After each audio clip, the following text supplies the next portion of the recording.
That's the advice I give people is don't rely on willpower. Don't rely on daily decision making to do your to-do list. It's set up your environment and your life so that it's easy to do the things you want to do. Many of the most successful products launched in Silicon Valley lean heavily on behavioral design to increase engagement. Former Design Better guest Dan Ariely talks about this in his books Hooked and Indistractable, and today we have another expert in the field, Kristen Berman, who co-founded Irrational Labs with professor and researcher Dan Ariely in 2013. We chat with Kristen about how to design products that change behavior, and also about the darker side of behavioral design, which in extreme cases can create addictive products. We also learn how Kristen uses behavioral science on herself to achieve goals and encourage positive habits. This is Design Better, where we explore creativity at the intersection of design and technology. I'm Eli Woolery. And I'm Aaron Walter. If you're hearing this, you're not currently on our premium subscriber feed. Design Better premium subscribers enjoy weekly episodes. You get 4 episodes per month rather than just 2. All are ad-free, and you get invited to our monthly AMAs with the smartest folks in design and tech. You'll hear a preview of this episode, but if you'd like to hear the full conversation, please consider becoming a premium subscriber at designbetterpodcast.com/subscribe. That's designbetterpodcast.com/subscribe. It's just $7 a month, and it supports not only your personal growth, it also supports your design community. The podcast is available to everyone through our scholarship program. If you can't afford a subscription right now, just shoot us an email at subscriptions@thecuriositydepartment.com and we'll help you out.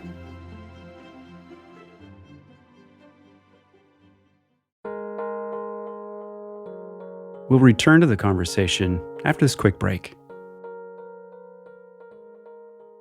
Design Better is supported by Masterclass. I'm on a never-ending quest to learn. That's really what my life is all about. When I'm not working on Design Better, I'm usually learning something else, like how to play the guitar. I saw Tom Morello has a masterclass on electric guitar. You probably know his work from Rage Against the Machine and Audio Slave. I gotta tell you, I learned so much from him. Morello thinks of the guitar as a sound machine, and he opened my mind to new creative ways to play my instrument. Now I can't wait to dive into other music masterclasses with St. Vincent, Timbaland, Herbie Hancock, and so many others. Whether you're interested in music, cooking, politics, Black history, feminism, the future of AI, writing, fashion, interior design, or all of it, there is a masterclass waiting to take you deeper, led by the brightest minds humanity can offer. With a masterclass subscription, you get access to all of these amazing people and so many more who cover a vast array of topics that will help you professionally and personally. You can access Masterclass on your phone, your computer, your smart TV, or just listen in audio mode. Right now, Design Better listeners get an additional 15% off an annual membership at masterclass.com/designbetter. Save 15% on an annual membership at masterclass.com/designbetter. That's masterclass.com/designbetter. And now, back to the show.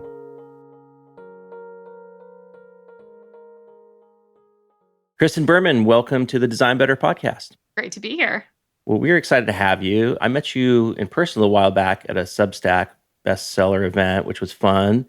But I have like a second degree tie to you because this is probably about, like 13, 14 years ago, I got a chance to meet Dan Ariely. He was kind of like a visiting scholar at the venture capital firm I was sort of working through at the time. And he had a lot of great stories and was obviously had this like view on behavioral design that was just very compelling. So maybe you could walk us a little bit through your origin story, because I know you started Irrational Labs with him back in 2013, I believe. Yeah. Dan is wonderful. So basically, Dan and I teamed up. I was a product manager at Intuit, got really excited, like many people did around 2006, 2007, around behavioral economics and what it means for the product design and overall product and marketing community. At that time, it was not even a buzzword. People didn't even know it. And started working with him to do some side research, to talk with startups, and really kind of codify some of the insights as it applies to teams and how you could use that to grow your product. And then Google brought us in and we ran their behavioral economics group, started it and ran it for about 3 years. So really got the opportunity to do rapid experimentation at scale. We worked with over 25 teams, from self-driving cars to YouTube to AdWords. The team still exists there, and so that's exciting. And throughout that process, Dan and I started Irrational Labs, which is basically a consulting company where we help teams from finance and healthcare and tech apply the principles of human decision-making and psychology to change behavior. So here we are now and doing the same thing a decade later. Tell us about behavioral economics, because usually what I hear is, there's user research, but behavioral economics is maybe a broader view of things. Is that right? How do you define that? Exactly. So basically the idea with behavioral economics is the assumption that people don't always act rationally. We may say one thing and we do another. We even act against our best interests. And so the field of behavioral economics, and I sometimes say behavioral science, basically studies these behaviors. And I would almost say it kind of sits at the crossroads of psychology and economics, where it's looking at the effects of like the cognitive, emotional, social effects on our decisions and ultimately the actions that we're taking. In the product world, it's basically the translation of those insights, those psychologies, how we make decisions. We then say that's behavioral design. How do you take those understandings of the human brain, the human condition, and apply that actually to the environment that we're in?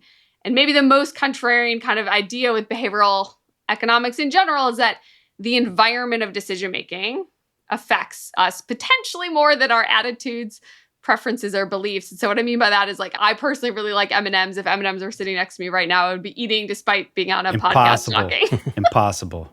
Especially if they're peanut M&Ms. Yeah. And so it's, my attitude, preference, and belief doesn't change towards M&Ms, but if you move them farther away from me, I eat less of them. If you cover the jar, I eat less of them. And so this design of our environment in the physical world is so intuitive to us that it affects our behavior. If the wine glass is bigger or smaller, I drink more wine. We intuitively understand that and how it affects our behavior. And many times we just forget that that's pervasive across most of our decisions. And so behavioral scientists, we study that. We study digital environments. We study how people behave in digital environments. And then we use that to help kind of design the behavior that they want to do when they're entering your product or your environment. Let's maybe pull this apart a bit more because, so often, especially in companies where we're working with engineers, product folks, maybe business thinkers, they think very rationally. You're irrational labs, like you're looking at the irrationality of human behavior. And my premise is that the reality of human behavior is most of it is irrational. Most of it is we don't really understand what is driving the decision-making process. There are many people who don't believe in free will, even. Like, we could go very philosophical on that, but could you help us understand what drives human behavior? Yeah, there are a lot of forces acting on us every minute, every second of the day. And I think you hit it on the head when you said we don't fully understand these forces. So if you were to ask people, and our team did, why are you saving for retirement, or why aren't you saving for retirement? People come up with all these wonderful answers about how, they care about their kids and their legacy, or if they're not saving, how they are offended that we'd even ask that question because they don't have money to save. And yet what we know the answer is, why are you saving for retirement, is the age old, because you were opted in, you were auto enrolled into retirement savings. And so the ability for us to understand those forces, and that's kind of why some user research, when we ask people, why did you do something? That's good to know why they think they did it. But is that really why they did it? And, in our world, when we look at why people actually do something, it is some of this cognitive and logistical friction. So it was easy to do or it was hard to do. It took a lot of time to think and make a decision. There's a lot of uncertainty or procrastination. And then we look at the motivating factors. So those cognitive and logistical friction are some of the things that get in our way. What are the things that propel us to do something? And we look at present bias. We are motivated by immediate things. We look at norms. We're motivated by what other people do. We look at endowment effect. We're motivated by what we put effort into. So there are all these factors out there that drive us to act that aren't related to our fully cognitive process of saying, well, I evaluated the time and utility and cost about this, and then I decided to take action. And our brains don't just work like that most often. Some people, we all know people who it does, right? Yeah. So getting people to switch products or change their behavior is very challenging. Going back to that VC firm I mentioned, I was there as part of an accelerator where we were working on product ideas, and some of the advice from the other like entrepreneurs and residents and VCs there was like, don't create a product that you're trying to change people's behavior. At the same time, you think of some really successful startups like Airbnb. They got people to like rent out a room or a part of their house, which was not something that was really that commonplace before. So if you're a designer or you're thinking about doing a startup or a new project, how do you think about changing behavior? Yeah. I think actually this is kind of, everyone thinks about what are my competitors? And actually the biggest competitor you have is the status quo, the thing that people are doing right now. The biggest predictor if I will exercise today is if I exercised yesterday. I didn't, so I likely won't exercise today, but your customers are the same way. And so you really have to kind of fight this status quo. And so the advice to kind of go with what people are doing has worked, right? We see Amazon. You're just making it easier for me to order something online at some base level. They're making it dramatically easier by having it be one click. Uber and Lyft are just making calling a taxi dramatically easier. Like these are taxi companies at the base. And even in some of the biggest things that I think this is Lyft data that was published, it was like for taxis, it took you like 20 plus minutes to like stand in the middle of the street in San Francisco when it was launched.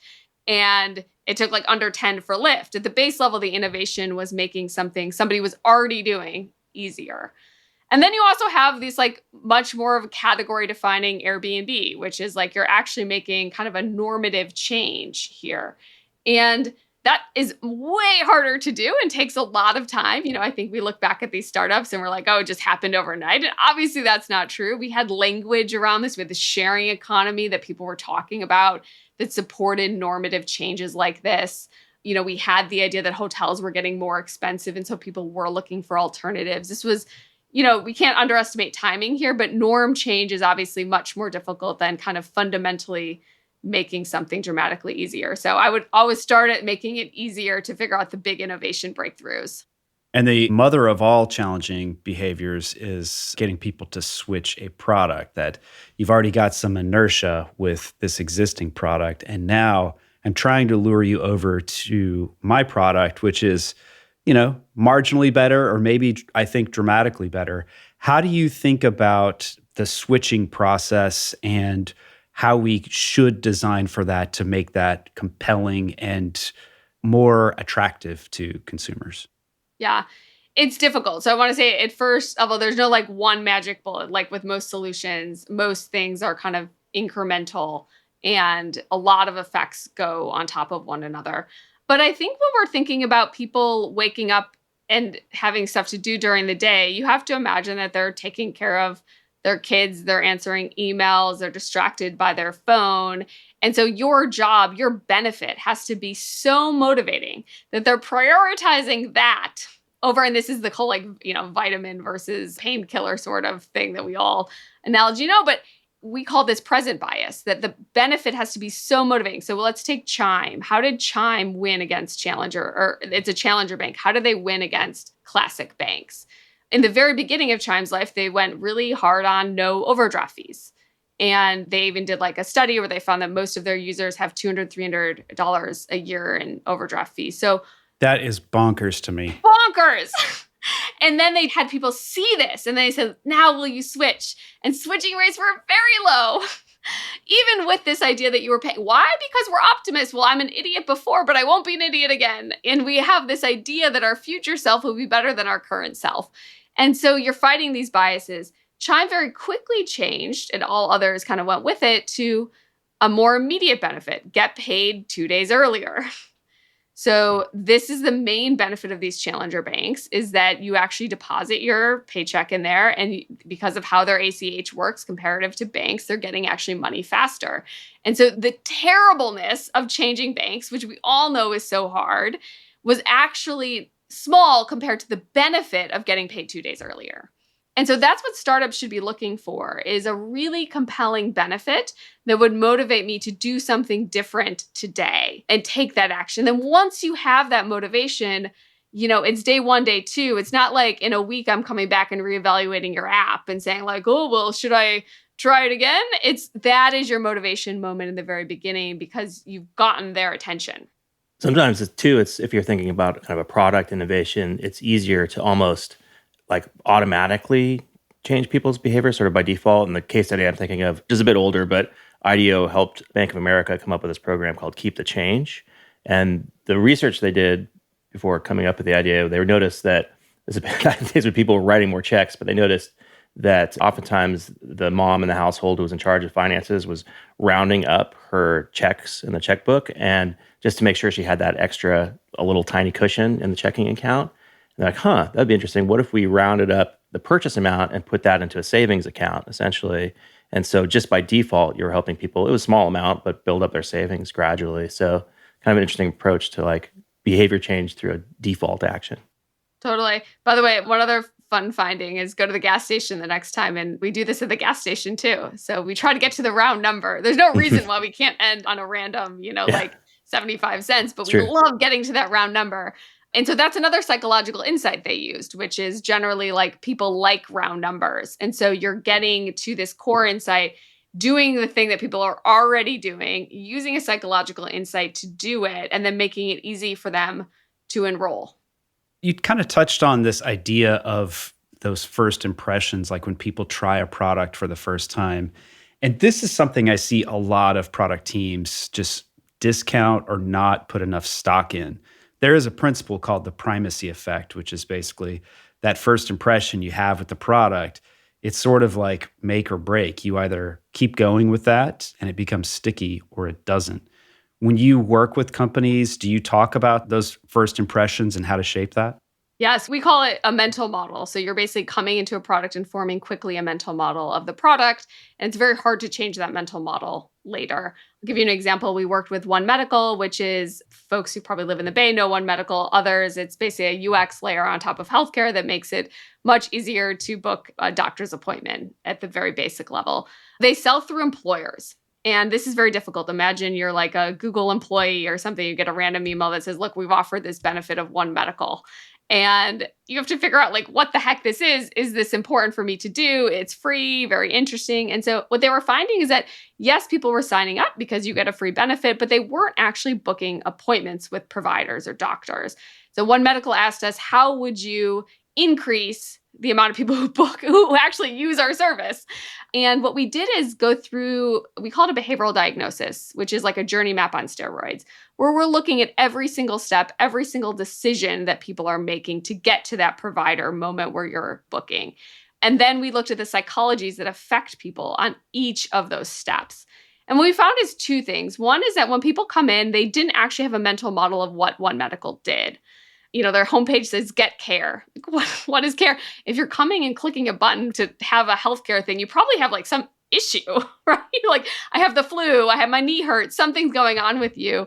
Get care is an abstract, future-oriented way to frame that. It's also a phrase that has never existed in my brain. I've never thought, hey, you know what I need today? I need care. Yeah. And you'll find this with health in general is that because it's hard to narrow, they serve so many populations with diverse segmentation that they go to the like least offensive way to say the thing that solves it for everyone. And so the biggest umbrella. Right, exactly. And so the other observation we had is the benefit of One Medical is actually their Achilles heel as well, which is they have so many doctors. So you go to One Medical, there's like 20 plus doctors. You could book them in the next day. You could do it virtual or in person. And all these doctors are highly qualified. But you put in front of me a list of 20 doctors and I'm like, well, I should look them up. I don't want to be silly and like book somebody who's not, qualified. And so by giving people all of this choice, we actually caused them to have more procrastination and delayed the decision. And so we did something pretty contrarian is we took over their onboarding and we recommended one doctor, which is wild, right? Because the benefit of One Medical is all of this choice. And yet in the very beginning in the onboarding, we made it longer because we asked them, you can just book with this provider. Do you want to set a time right now? And we offered only virtual appointments, which was, again, we're not saying virtual or in person. In person, you have to figure out how you're going to get there, all these things. And we limited the number of time slots. And so by having these two psychological insights, we're able to do something that basically solved kind of this mental model we provide you with providers, we offer doctors and then limit the choice. And by doing this, we increase bookings by 20% going through the flow for the first use of people there. So using these things actually can really change. These are kind of like small changes have big effects. That doesn't always happen, but these are possible when you understand the psychologies that you're targeting. So there can be a dark side to behavioral design, and thinking of products like social media. And we had a guest on the show a few years ago named Nir Ayal, and his work kind of in the early days of some of these social media platforms, which he wrote about in the book Hooked, drove a lot of these companies to develop very addictive products. And he followed up with this book Indistractable, which wasn't exactly mea culpa, but it was like, here's how to not be distracted by the products that we created via Hooked. But yeah, I'm just curious how you think about that, how you think about, sort of the ethics of behavioral design when it's applied to products. Yep. The thing that companies should think about in this case is, what is the incentive that you're putting on your designer or your product manager? We worked with a large lending company, and we had a really nice kind of like aligned incentive model where if it worked, if the intervention we designed worked, we would get paid more. And, this is lovely, but what it did is cause me to be a predatory lender. I was then suggesting, and this at the time I was working on grant-funded, low to moderate income financial decision-making research, by which I was one of the most, pro-social people in the industry. And yet when I turned around and was working for a lender with a different incentive, my behavior changed. So I don't blame the people within these companies for designing different types of things that could be addictive or could have negative long-term effects. It's the incentive the company is giving them to do this. And for us, when we're working with teams, what we do is actually take away the outcome. We focus on the outcome, retention, engagement, all these things. But we're really focused on the behavior. What is the behavior that you want someone to do? And more often than not, the behavior is actually aligned with the user intent. The user's coming in to do something, if we have job to be done, et cetera. And so I find that when we do that with teams, we focus ruthlessly, we call it uncomfortably specific key behaviors, that actually the ethics kind of solve themselves because you're aligning with the user intent much, much more. But this is a problem in all fields, like the idea that kind of you're designing or you're creating something that has unfortunate consequences for people, but you may have some immediate benefit from a quarterly KPI, bonus that you may get, is kind of the conundrum that we're talking about. And sometimes too, it's sort of those unintended consequences down the road that you might have to scenario out or think about. The case study I'm thinking of that came through our design program at Stanford is Juul, which is, the founders, I believe, and they've said had very good intents of like moving people away from cigarettes to a less harmful product. And I think in a lot of ways that worked. But what maybe they didn't understand down the road was that these products would be very heavily marketed towards teenagers and end up increasing nicotine use amongst teenagers. So kind of like, thinking about how do you kind of game out those scenarios down the road when you're trying to develop a beneficial product. Totally. And Juul's a really interesting one, right? Because if you were to think about the biggest health risk that people still have in America, it's smoking. And by the way, the biggest cost that we pay to our health insurance system is people who smoke. They cost us a lot of money. We can say they die early, but they still cost us a lot of money. And so it's not unreasonable to say, to have a moral debate about, even if teens get addicted to nicotine, are you saving lives? Like, what is one life worth versus a teen addicted to nicotine? That is a moral debate that companies should have. And there's probably no right answer, but these are like the good conversations that can actually then create design principles that drive product decisions, that drive kind of like what markets you're going into. By adding flavors to Juul, that was a big one, right? Like, you could have Juul without flavors and maybe it'd be less enticing to teens. And so there were probably some design decisions there that, if they had had that kind of back of the mind discussion, may have changed. One thing that I see a lot inside of teams is most folks don't really buy into the idea of behavior. They really like to look at the analytics of the behavior of like, here's where people are going, here are the things that they're doing. And if they did that thing, then they'll go do this thing over here that we really want. And that's our OKR or KPI we're trying to hit. How do you talk to skeptics or folks who are less convinced that qualitative research or qualitative thinking about behavior is valuable? For us, we really think about, our goal is to get people to do something differently because otherwise they shouldn't have come into your startup or your team or your product. Like that's their goal too. If you're going into Headspace, you want to meditate. And so the idea then is not that people understand your product, but it's that they're actually doing something differently. And so sometimes we talk to teams about just the action. People kind of know this word action that they're going to take. I think what you're hitting on, though, is like some kind of chain of thought that is around, like, if I get 10 friends in Facebook, then I'm a sticky user. And so my goal is to motivate somebody to get 10 friends. It's like looking at the world like Mr. Spock, and when reality is the world is full of Kirk, Yeah. Like it's like divorced from reality of how humans behave. It's really hard for us, by the way, to think about this because we don't think, like social proof is a thing that works on most people most times when you're not confident in some decision. If you're very confident, by the way, social proof may not work, but it's very hard for us to think about ourselves like a sheep that just goes along with a herd. That is an uncomfortable idea for us. So, if you'd like to continue listening to this conversation, you'll need to subscribe at designbetterpodcast.com/subscribe. Once you do, you'll get access to every full-length episode, all ad-free, monthly AMAs with inspiring people in design and tech, and recordings of all our past AMAs. The podcast is available to everyone through our scholarship program. If you can't afford a subscription, just email us at subscriptions@thecuriositydepartment.com and we'll help you out. Your support makes Design Better possible. Invest in yourself and the design community by subscribing at designbetterpodcast.com.